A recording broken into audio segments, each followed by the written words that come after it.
कराची से कश्मीर तक अवाम पाक फौज के शाना बशाना दुश्मन भारत को दो टोक जवाब दे दिया। खबरदार कर दिया कि पाकिस्तान की जानिब से बढ़ने वाले हाथ तोड़ देंगे। शहरियों ने पाक फौज को मुकम्मल हिमायत की यकीन दहानी करा दी।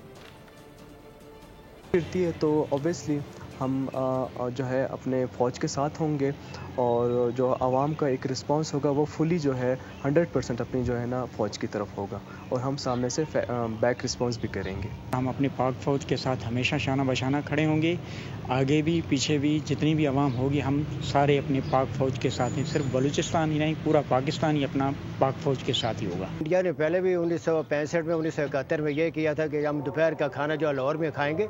आगे से फिर उनको ऐसा जवाब मिला था कि वो अपनी गाड़ियाँ और अपनी जीप छोड़ के, वो अपनी वर्दी छोड़ के भागे थे। आज भी इंशाल्लाह इसी तरह पूरी फ़ौज, पूरी पाकिस्तानी कौम जो हमारी पाक फ़ौज के साथ खड़ी है। ये इन चीज़ों से कुछ नहीं होता। भारत समझ ले कि भाई ताश माजदा पानी बंद कर देंगे, हम ये बॉर्डर बंद कर देंगे, इन चीज़ों से कुछ भी नहीं होता। भारत को चाहिए, उनको पता है कि दोनों मुल्क जो सुपर पावर मुल्क है, उनको पता अगर वो कोई हरकत करेगा हम मुँह तोड़ जवाब देंगे। कलभूषण का वो जो गुजार इनको याद है ना, तो इंशाल्लाह ये सोच भी नहीं कर सकता है, लेकिन ये लोग वैसा ही जो है ना वो आगे पीछे करता है।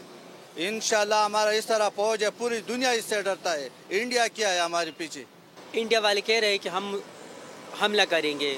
हमले का क्या फ़ायदा? आके हमला करें ना, हम फौज के साथ खड़े हैं। अगर हिम्मत है उनमें तो आके सामना करें। हमने उन्हें पहले भी शिकस्त दी है और अब भी शिकस्त देंगे। इंडिया तो जो है ना वैसे बढ़ के मार रहे हैं और कर कुछ भी नहीं सकते है। अगर जो है ना इतना उसमें गैरत है तो मैदान में आ जाए, समझ गया ना। हम कोई मरे हुए नहीं हैं, अभी तक जिंदा हैं। सब्सक्राइब करें और बेल दबाएं ताकि कोई खबर रह न जाए।